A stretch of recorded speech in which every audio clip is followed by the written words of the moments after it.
Savez-vous qu'aujourd'hui, il est relativement impossible de créer une application de A à Z en un temps record sans utiliser un framework? JavaScript, c'est un langage de programmation incontournable dans le domaine du développement d'applications.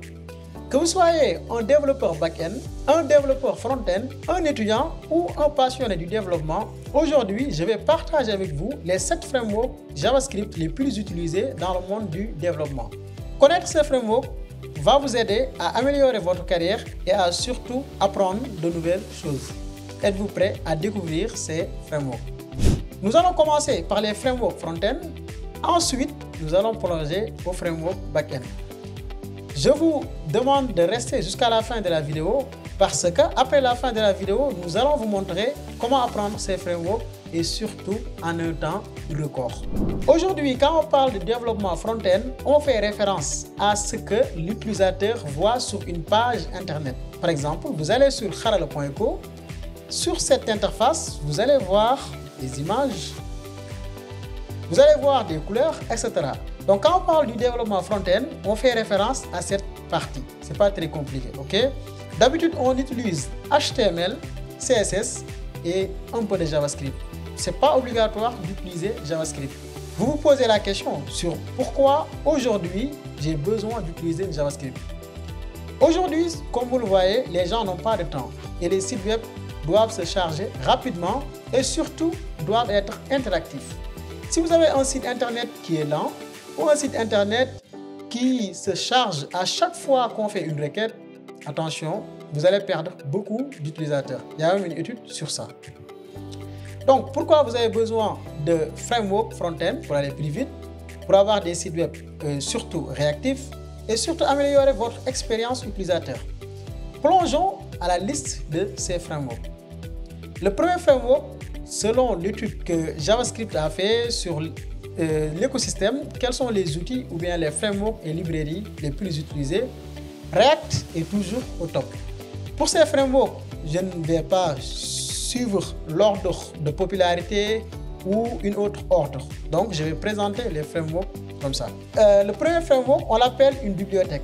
Comme vous le voyez, comme leur message marketing, la bibliothèque pour des interfaces utilisateurs web est native. Ça veut dire aujourd'hui, au-delà de l'application web ou des sites internet, vous pouvez utiliser React pour créer des applications mobiles qui vont fonctionner sur iOS et sur Android. React non seulement permet de créer des applications web, mais des applications web performantes. Bon, qu'est-ce que les gens disent sur React? C'est pas bon en SEO. Souvent, il y a des use effects, il y a des use state, etc. Mais pour le référencement, pour tout ce qui est la création des pages, le routing, etc., vous avez d'autres frameworks React comme Next.js que vous pouvez utiliser pour améliorer votre expérience React. Apprendre React, ça ne prend pas beaucoup de temps et vous pouvez l'apprendre très vite et le maîtriser. Deuxième framework sur la liste, c'est le grand Angular. Angular, comme vous le savez, c'est l'un des frameworks les plus aimés dans le développement d'applications web. Angular ne se limite pas uniquement de faire des applications web front-end, mais vous pouvez l'utiliser aussi pour faire du back-end, même l'utiliser pour faire du développement mobile.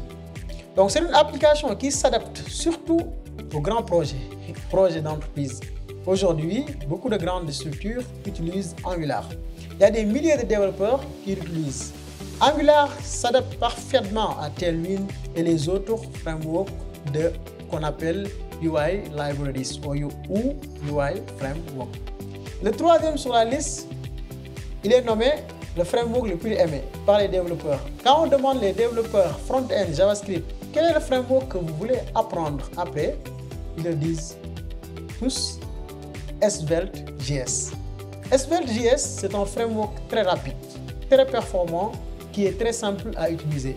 Donc pour un débutant, ça marche très bien. Comme vous le voyez, vous pouvez regarder leur documentation, tester leur code. Vous pouvez avoir un seul fichier où vous mettez du JavaScript et vous mettez aussi du CSS.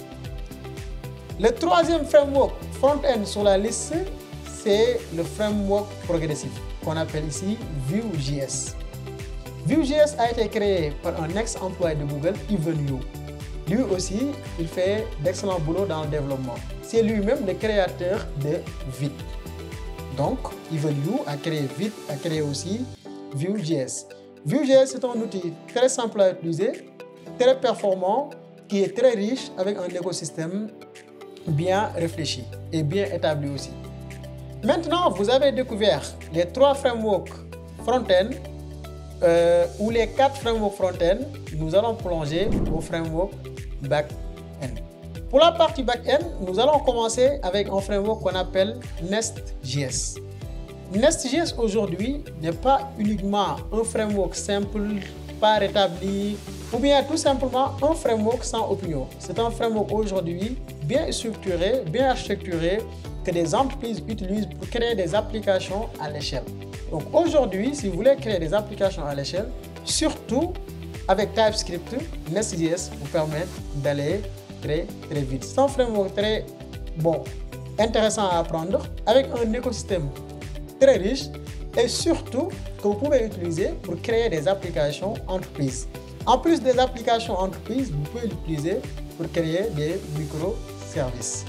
Ensuite, nous allons terminer par le framework que beaucoup ont commencé à utiliser quand ils démarraient le back-end avec JavaScript.